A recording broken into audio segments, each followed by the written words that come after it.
जय गुरु जी, शुक्राना गुरु जी। ओम नमः शिवाय, शिव जी सदा सहाय। ओम नमः शिवाय, गुरु जी सदा सहाय।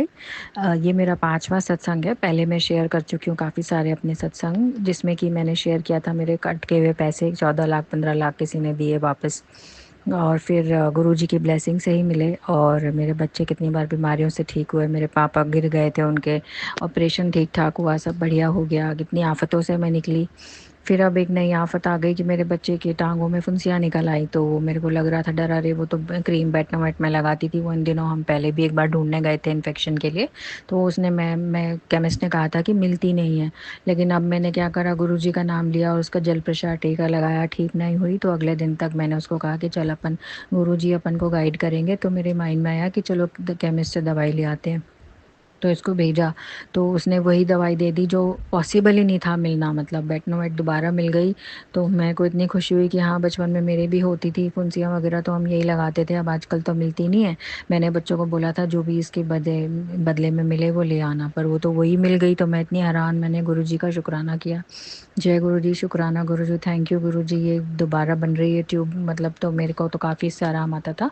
और मेरी बच्ची को भी मैंने फिर कॉन्फिडेंस से लगाई, तो अगले दिन बिल्कुल ठीक हो गई वो। बिल्कुल उसके दर्द था ही नहीं। स्कूल में उसको भेजना था, मेरी छोटी वाली बेटी के पीटीएम का कुछ काम था।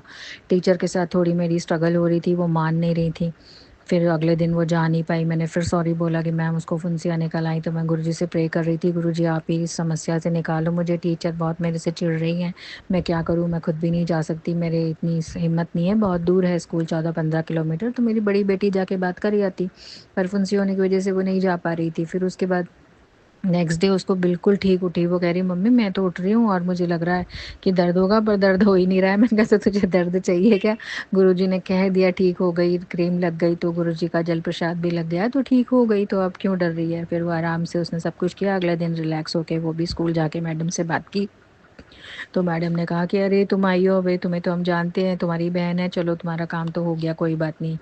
तो मैं बहुत टेंशन में, उसने आके बताया कि मैम ने मुझे पहचान लिया क्योंकि मैं पहले उनकी स्टूडेंट थी। तो वो तो आराम से बोली कि अरे पहले पता होता तो हम इतना कहते ही नहीं। तो फिर इतना रिलैक्स हो गए हम लोग कि मैं चाह रही थी टीचर से ना रिलेशन बिगड़े भी नहीं, क्योंकि मेरे ज़्यादातर ऐसा होता है रिलेशंस बिगड़ जाते हैं। मैं हर किसी से बना के अब गुरु जी के आदेश में चल रही हूँ, साईं बाबा के अंडर में चल रही हूँ। तो चाहती हूँ कि सबसे अच्छा बोलूँ, सबसे किसी से कोई मेरा वो ना हो, लेकिन फिर भी हो जाता है। तो मुझे बहुत दुख होता है कि गुरु जी मैं चाहती हूँ संबंध सुधर जाएं। तो इतना अच्छा हो गया, टीचर तो बिल्कुल ही चेंज हो गई, एकदम कोऑपरेट कर रही हैं।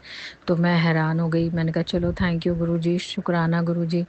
तो फिर उसके बाद गुरुजी के जो सत्संग आते हैं ना, स्पेशली मैं इस पे शेयर करना चाह रही थी कि वो हमारे लिए ही होते हैं। जैसे मेरे को भी आते थे तो मुझे डर लगने लगा था कि मैं ये डरावने नहीं सुनूंगी, इतनी इतनी भयानक तकलीफ लोगों की, मतलब सहन नहीं होता कई बार तो, कि तेरा किचन में कुछ है और तेरे पूजा घर जल जाएगा। मैंने इग्नोर किया। लेकिन जैसे ही मुझे अभी 2-3 दिन पहले हुआ मेरे साथ, मैं भगवान की दीपक बत्ती करी, मैंने धूप जलाई, मैं जला करके दूसरे कमरे में आकर बैठ गई। तो पता चला धूप नीचे प्लास्टिक की पन्नी पे गिरी और जलने लग गई और उसमें से धुआं ही धुआं हो गया। तो मुझे लगा अरे आज तो धूप जलाई मैंने, कितना अच्छा धुआं हो गया है। अरे बड़ा अच्छा धुआं हो रहा है, अच्छा लग रहा है, क्योंकि मैं घर में थोड़ा सा हवन वगैरह गूगल डाल के ये सब करती रहती हूँ कभी कभी जब मेरा मन उचाट होता है। तो मुझे अच्छा लग रहा था, मैंने कहा लेकिन ये तो बंद ही नहीं हो रहा है, तो बहुत धुआं हो गया, क्या बात है? देखते मेरे को अंदर से कोई आवाज़ आ रही थी जैसे कि जाके देख जाके देख, क्योंकि डर सा लगता रहता है हर चीज़ में इतने सत्संग सुनने के बाद। तो फिर मैं इग्नोर कर रही थी उस सत्संगों को कि नहीं नहीं। फिर मैंने जाके देखा तो वास्तव में धुआं तेज था, लेकिन मंदिर के आले के नीचे वाले आले से देखा मैंने जाके, अरे मेरी पॉलिथीन जिसमें गूगल वगैरह सब सामान रखा है उस पर वो गिरा था धूप का छींटा, और वहां से जो है ना उसने आग लपटें पकड़ ली थी, वहां से धुआं उठ रहा था।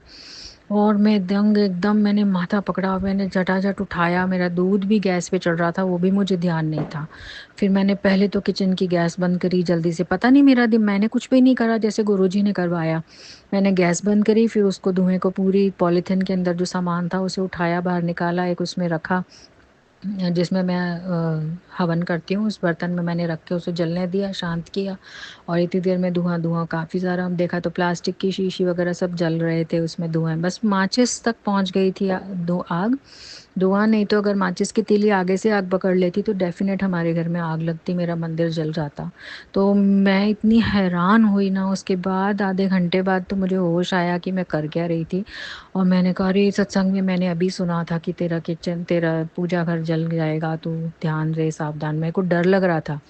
तो मुझे फिर मतलब इतना सब होने के बाद मेरा स्कूटर में भी टूटा, तब भी एक्सीडेंट या चोट का कुछ आ रहा था तो मैं सुनना नहीं चाह रही थी क्योंकि हमें डर लगता है। लेकिन मुझे लगता है कि अब समझ में आया कि जो सत्संग आते हैं वो हमारे लिए ही होते हैं और हम उसे डर से बचने के लिए इग्नोर करते हैं, लेकिन उसे इग्नोर नहीं करना चाहिए क्योंकि वो सत्संग सुन के, वो तकलीफ सह कर, वो कष्ट हमारा गुरुजी कटवा देते हैं। तो वो डर अगर आपने फेस कर लिया, आप सह लिया, आपने, आपको डर लग रहा है कि इतना एक्सीडेंट, इतनी चोट, इतनी कुछ आग लगने वाली है, इतना एक्सीडेंट होने वाला है, तो वो गुरुजी उसको सुनवा सुनवा के हमारा कष्ट कटवा देते हैं। और हम उल्टा हो जाते हैं कि हम डर के मारे सुनते ही नहीं है, इग्नोर करते हैं कि नहीं नहीं ये सुन के तो मुझे डर लगेगा। तो मैं आज खास तौर से ये सत्संग इसीलिए बोल रही थी कि मुझे यही फील हुआ कि अगर डर लग रहा है तो उसे सह लो क्योंकि वो कष्ट कटवाते हैं। क्योंकि डर और तकलीफ, क्योंकि जैसे गुरुजी कहते हैं कि 90% तो मैं अपने ऊपर लेता हूँ, 10% ही तुम्हें देता हूँ। तो वो 90% 10% का हमारा जो रिश्ता है ना उनके साथ, वो सत्संग सुन के और अच्छा जुड़ जाता है। तो मेरा तो वो धुआं और आग लगने से बच गई, किचन भी जलने से बच गया, नहीं तो पूरे घर में क्या विस्फोट होता। तो मैं तो रियली में बहुत बहुत जय गुरुजी, शुक्राना तो बहुत ही कम वर्ड है। और मैंने तो क्या किया उस समय, सब आपने मेरे को जैसे अंदर से आवाज़ जगाई कि जाके देख उस कमरे में धुआं। क्योंकि मैं सोच रही थी चलो बाहर फ्रेंड के यहाँ मिल आती हूँ, अगर मैं मिलने चली जाती तो पीछे से तो सब आग लग जाती, लेकिन मुझे पता नहीं क्यों किसी चीज़ ने जैसे जाने नहीं दिया। और बोला अंदर से आवाज़, मेरे मेरे अंदर से आवाज़ आ रही है कि तू जाके देख, क्योंकि मेरा दिमाग मानता नहीं है इन चीज़ों को कि नहीं नहीं मेरे घर में कोई आग नहीं लगी, कुछ नहीं होगा, कोई छिपकली नहीं है। लेकिन जब मैंने छिपकली भी देखी बैग के पास छिपकली, तो मैं और डर गई। मैंने कहा गुरुजी से, गुरुजी मेरे से अब छिपकली नहीं सहन होगी। पहले भी एक बार छिपकली मेरी बेटी ने बोला था थी, 2-3 बार हुआ है, बड़ी बेटी के सर कंधे पे से गई तो मैं समझ गई कोई कष्ट काट दिया गुरुजी ने, 2 बार हुआ। फिर एक बार फिर थर्ड टाइम छिपकली मेरी बेटी ने, मैं कहा ओफो ये कब जाएगी मुसीबत। तो अगले दिन देखा दरवाजे के पास वो मरी पड़ी थी, तो डेफ़िनेट कष्ट काटा गुरुजी ने। फिर ये तितली का देखा मैंने, काली तितली बाहर मरी पड़ी स्कूटर के पास, तो मैंने तब भी नहीं एक्सेप्ट किया इस चीज़ को। लेकिन जब मेरे स्कूटर दोनों खड़े-खड़े टूटे और हुआ, तब मैं समझ गई कि मेरा मेजर कष्ट था जो गुरुजी ने तितली के थ्रू काटा है। और जब छिपकली अब फिर बैग में निकली चौथी बार, तो मैंने कहा गुरुजी अब नहीं होगा, अब फिर छिपकली को हैंडल नहीं कर सकती मैं। मतलब प्लीज़ इसे हटा दीजिए, जो कुछ कष्ट आपने काटना है, आपको जैसे काटना है काटिए। और वास्तव में अगले दिन से वो छिपकली वहाँ से गायब, मुझे नहीं दिखाई दी। गुरुजी अपने आप ही जैसे ना उन्होंने कर लिया कि अरे भाई ये तो सहन नहीं कर पाएगा बच्चा मेरा, तो मैं ऐसे हटा देता हूँ। तो एक माँ और एक पिता की तरह वो हमें डील करते हैं, लेकिन हम समझ नहीं पाते हैं। समझने में कमी हमारी है। सत्संग बुरे नहीं होते, सत्संग में कोई भी डर या तंत्र मंत्र ऐसी चीज़ नहीं है, लेकिन जिनके साथ हो रही है, जिनके साथ होता है, उन्हीं तक पहुँचता है। और अगर वो कष्ट आप सह लेते हैं सत्संग सुन के, तो वो कष्ट आपका कट जाता है। बस यही सीखी हूँ मैं अभी तक। और उसके बाद मैं छिपकली और तितली ये सब सुनती थी तो मुझे लगता था नहीं नहीं ये सब तो ऐसे ही है। लेकिन जब मेरे साथ वास्तव में छिपकली भी निकली, मरी हुई तितली भी देखी मैंने, और मैंने मेरे घर में बैठे बैठे एक बार मैंने कहा गुरुजी मुझे तितली रूप में दर्शन एक बार तो दे दो, सबको देते हो। तो मेरे बैठे बैठे एक सफ़ेद तितली अचानक बंद कमरे में कहाँ से उठी और मेरे दरवाजे पे मेरे को, मेरे दोनों तरफ चक्कर काट के, और वो दरवाजे पर बैग के ऊपर बैठ गई और बहुत देर तक बैठी रही, फिर गायब हो गई, फिर नहीं दिखी वो मुझे। तो मैंने कहा वाह गुरुजी आपने तो मुझे भी दे दिए दर्शन। मैं तो मतलब कैसे वो मुझे पकड़ पकड़ के, बच्चे तू यकीन कर, बच्चे मैं हूँ, ऐसे करके मतलब खींच खींच के, जैसे सत्संग सुनते सुनते मेरा एक्सीडेंट का कट गया, सब कट गया, स्कूटर ही टूटा लेकिन मुझे कुछ नहीं हुआ, मैं बच गई। फिर मैंने एक्सीडेंटों के सत्संग सुने, अब मैंने ये छिपकली तितली वाला देखा, आग का देखा, तो मेरे को यकीन आ गया है कि जो सत्संग होते हैं ये हमारे कष्ट काटते हैं, हमारी तकलीफ़ हमें सहन करनी ही होती है। सत्संग के थ्रू करो चाहे कैसे भी करो, अगर आप सत्संग नहीं सुन रहे हो, आप इग्नोर कर रहे हो, तो फिर वो हमारी मूर्खता और हमारी गलती है। लेकिन क्या करें, ह्यूमन बीइंग्स हैं ना, एक दूसरे को सत्संग सुनाकर ही समझ में आता है कि वास्तव में गुरुजी हमारे कष्ट काटते हैं सत्संग सुना सुना के। वरना मैं तो कभी मानूँ ही नहीं कि मेरे घर में आग लगने वाली है, मेरे किचन में कुछ होने वाला है। ये सब चीज़ें मुझे बिल्कुल एक्सेप्ट नहीं हो रही थी और मैं वास्तव में बहुत डर रही थी। लेकिन मैं सुने जा रही थी सत्संग किसी तरह से, ये विश्वास करके कि नहीं गुरुजी हैं तो कुछ सच ही बोल रहे होंगे, कष्ट काट रहे होंगे, चलो कष्ट काटने के बहाने ही सुन लेती हूँ। और डर के मेरा ऐसे कष्ट कट गया। पूरा महीना 1.5 महीना मेरा ऐसे ही निकला, लेकिन मेरे काफ़ी कर्म कटे हैं, ये मुझे फ़ील हो रहा है और अब हल्कापन भी लग रहा है। और मैं अभी अब आज गुरुद्वारे गई तो मुझे लगा सबको रास्ते में आप 777 की ब्लेसिंग्स पता नहीं क्या क्या दिखाते हो गुरुजी। अब जैसे एक बच्चा होता है ना अपने पिता माँ बाप, मुझे तो नहीं दिलाओगे आप चॉकलेट, जैसे बोलता है ना बच्चा, तो रूठ के तो वैसे ही मैं बोल रही थी कि नहीं नहीं मुझे तो अब क्या, गुरुद्वारे जा रही हूँ, आप क्या दोगे मुझे ब्लेसिंग, कोई नंबर कुछ किसी गाड़ी पे। तो मैं जैसे ही वहाँ गुरुद्वारे पहुँची, मैंने तो चप्पल दी, टोकन ली, तो टोकन पे 13 नंबर, तो 13 नंबर पे 13 फरवरी को मेरे पैसे निकले थे। 13 तारीख को मेरे पास एक और खुशखबरी आई थी जो मैं अभी शेयर नहीं कर सकती, अभी बहुत जल्दी मेरी एक और आ जाएगी तब शेयर करूँगी। तो मैंने कहा 13 नंबर को तो हाँ वास्तव में गुरुजी का नंबर है और कुछ ना कुछ होता है, तो मेरा मैं एकदम से वापस जैसे नेगेटिव हो रही थी, लेकिन क्योंकि जो चाह रही हूँ कोई चीज़ वो हो नहीं रही है, ये पिछले 1 डेढ़ महीने से हो रहा है मेरे साथ।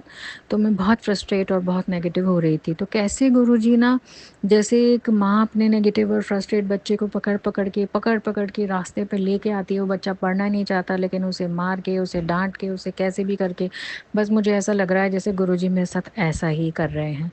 शिव पुराण मैं सुनना नहीं चाहती थी, मैं सुनने लगी। माता रानी के दिनों में मैंने दुर्गा स्तुति सुनी, एक हमारे संगत जी ही शेयर कर रहे हैं, उनका भी लख लख शुक्राना, सारी संगतों का लख लख शुक्राना जो अपने शेयर करते हैं, जिनको सुन के हमें डर भी लगता है, घबराहट होती है, लेकिन हमारे कर्म कष्ट कटा देते हैं गुरुजी। मतलब मैं सोच में हैरान हूँ कि हमारे कष्ट और हम ही नहीं सहन करने को तैयार हैं, गुरुजी हमारे साथ सहन करने को भी तैयार हैं, फिर भी हम है ना सत्संग तक से भी डर जाते हैं। और हम उस सच्चे परमात्मा की शक्ति का क्या तरीका है, इतना इजी वे है कष्ट कर्म कटवाने का, वरना सोचिए कितना बड़ा बड़ा एक्सीडेंट चोट लगती और क्या क्या होता।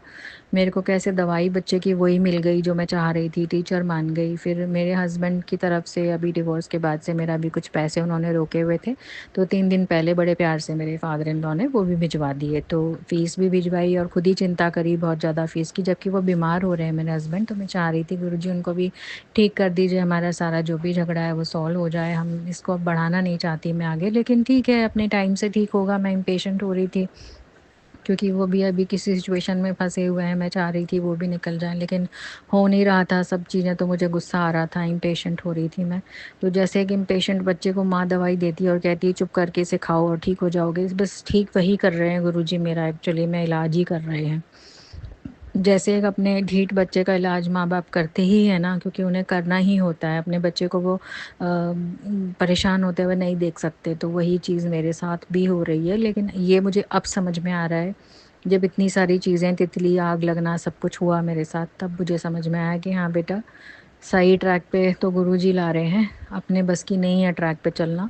और इतने मतलब मैं कैसे बताऊँ, अगर मैं एक-एक बताने बैठूँ तो रोज़ हर पल हर क्षण मेरा सत्संग हो जाता है, क्योंकि जब भी मैं कुछ खोलती हूँ मेरे से ही रिलेटेड सत्संग। और अभी-अभी जस्ट पहले मैंने जो सत्संग सुना है वो भी मेरी ही सेम कहानी चल रही थी, और मैं हैरान हो जाती हूँ कि एक-एक हर पल में जो मेरे दिमाग में चल रहा है वो गुरुजी को कैसे और साईं बाबा को कैसे, क्योंकि कभी मैं साईं बाबा का भी मैसेजेस, जैसे मेरे पास ग्रुप में उसमें लिंक है, मैं जॉइन हूँ, तो उन ग्रुप में भी जो मैसेज आता है कि मैं परसों तरसों बहुत परेशान होकर कह रही थी साईं बाबा गुरुजी से कि मेरा फेथ ही ख़त्म होता जा रहा है, पता नहीं आप लोग इतना कर रहे हो फिर भी मेरा फेथ, मैं इतनी ढीठ हूँ कि नेगेटिव हो ही जा रही हूँ। तो एकदम से साईं बाबा का मैसेज देखा मैंने, जो शायद गुरुजी और साईं बाबा की एक ही शक्ति है ईश्वर की, ये तो मुझे समझ में आ गया है। तो उन्होंने बोला कि मैं तेरा फेथ खुद डेवलप करूँगा, तो चिंता मत कर।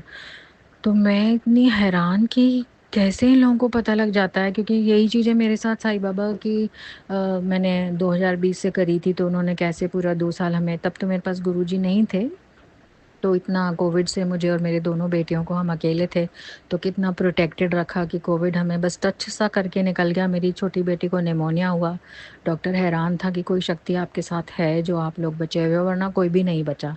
आप तीनों माँ बेटी बची कैसे रहे हो, मुझे तो ये समझ में नहीं आ रहा। तो मैं उस वक़्त साईं बाबा की भक्ति में बहुत ज़्यादा इन्वॉल्व थी, हालाँकि बहुत ज़्यादा डरी हुई भी थी, बहुत डरी हुई थी, और अभी भी मेरा डर डर ख़त्म ही नहीं होता है। गुरुजी इतना कुछ कर देते हैं, पकड़ के सँभाल देते हैं।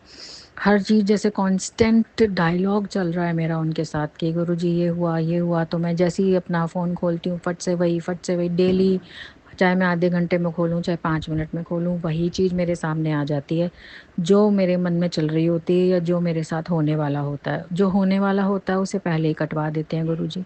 तो अब इससे बड़ी तो कोई परमात्मा की शक्ति हो ही नहीं सकती ना, कि पहले से ही हमको आगाह मिल जाता है तो हम उससे सतर्क हो जाते हैं, डर जाते हैं, तो वो कष्ट हमारा उस डर के साथ ही कट जाता है। इसलिए मैं यही समझाना चाह रही थी कि जो मुझे समझ में आया है कि अगर वो आपको सत्संग सुन के डर लग रहा है या ब्लैक मैजिक या जो भी चीज़ें हम सुन रहे हैं, तो ये कोई मुझे नहीं लगता कि कोई गलत चीज़ें फैला रहे हैं या इसलिए हो रहा है, जो हो रहा है वास्तव में, और उस डर को सहन करें। हर एक की अपनी एक लाइफ है, अपना एक कर्मा है, अपना एक पैटर्न है। तो हमारा अपना अपना सबका एक्सपीरियंस है, ज़रूरी नहीं है सबका सेम ही हो। लेकिन जिसके साथ ब्लैक मैजिक होता है उसको पता होता है। मैं भी इस तकलीफ़ से गुज़री हूँ, इसलिए मुझे पता है कि ऐसी चीज़ें होती हैं। जब मैं भी बहुत प्रैक्टिकल और बहुत कॉर्पोरेट में जॉब करने वाली थी और इन बातों को मानने के लिए लास्ट तक तैयार नहीं थी। लेकिन अब मानती हूँ मैं कि हाँ, ऐसा हुआ, क्योंकि मैंने छोटी बेटी को उस दौर से गुज़रते हुए देखा, उसको निकाला, शिव जी का जल चढ़ाया, तब कैसे उसको होश आया, निकली वो। लेकिन तब तक बस हस्बैंड का नहीं समझ पाई थी मैं। अब मैं बस गुरुजी से प्रार्थना में लगी हूँ कि मेरे हस्बैंड का कष्ट और उन समस्याओं में जो वो फँस गए हैं, उनसे उन्हें निकलवा दें, तो हम मतलब काफ़ी वो शांत हो गए हैं। मेरा अभी पैसे भी जो पिछले 3 महीने पहले रोके थे, तो मैं गुरुजी से कह रही थी, गुरुजी देखो मेरा फ़ीस तो भेज दी, लेकिन मेरे 9,000 बिना बात में काट लिए, और ऐसा-वैसा गुस्सा बहुत आ रहा था मुझे। तो मैंने उसको शांत करने का, गुरुजी ने शांत कहा कि बेटा शांत रहे, मैं करवा दूँगा, लेकिन फिर भी मेरे अंदर शांति नहीं आ रही थी। मतलब ऑनेस्टली मैं बोल रही हूँ, कितना ही गुरुजी मुझे समझा रहे थे पर शांति नहीं आ रही थी। पर अब ये जब से ये आग लगी और तितली और ये एक्सीडेंट्स ऑटो से मैं बची हूँ, मेरे बच्चे ठीक हुए, फिर से ठीक हुए, तब मुझे लग गया कि नहीं, गुरुजी के हाथ में ही है। और एक बार तो गुरुजी का मैसेज आया था कि तेरी गड्डी मैनू संभालने दे, मैनू ड्राइवर बनने दे। तो मैं समझ गई कि गुरुजी को ही चलने देती हूँ, मैं नहीं चलाती, अपने दिमाग से चलाती हूँ, सब गड़बड़ हो जाता है। पहले भी लाइफ में इतनी बड़ी गड़बड़ हो रखी है दिमाग चला चला के। तो इट्स बेटर कि जो परमात्मा, सच्चे परमात्मा, सचखंड का सच्चा बादशाह है, वो उसके आगे किसकी चलेगी, उसके ऊपर छोड़ देना चाहिए। तो बस यही सीख रही हूँ मैं। और मेरे पैसे भी आ गए, टीचर भी मान गई, सब कुछ हो गया। अभी तक तो सब कुछ ठीक ही ठीक कर रहे हैं गुरुजी। तो मैं फिर भी गुरुजी से क्षमा मांगती हूँ। गुरुजी, मैं इंसान हूँ, मेरे से गलतियाँ हो रही हैं, जो गलतियाँ कदम कदम पे हो रही हैं, संभाल रहे हो आप, हर वक्त, हर पल, हर क्षण मेरे से डायलॉग कर रहे हो, मुझे बताए रहे हो। मेरे पास मैसेजेस के थ्रू कैसे भी करके वो कॉन्वर्सेशन चल रहा है। अगर नहीं होता तो मैं कहाँ जाती, मेरे ऊपर कितनी तकलीफ़ और कितनी आफ़त आ जानी थी। जैसे एक पिता अपने बच्चों को कहता है, यदि बेटा मैं नहीं होऊँगा तो तुम्हारा क्या होगा? तो वही चीज़ है, यदि गुरुजी नहीं होते तो मेरा क्या होता? मैं ये सोच के ही मेरी रूह काँप जाती है।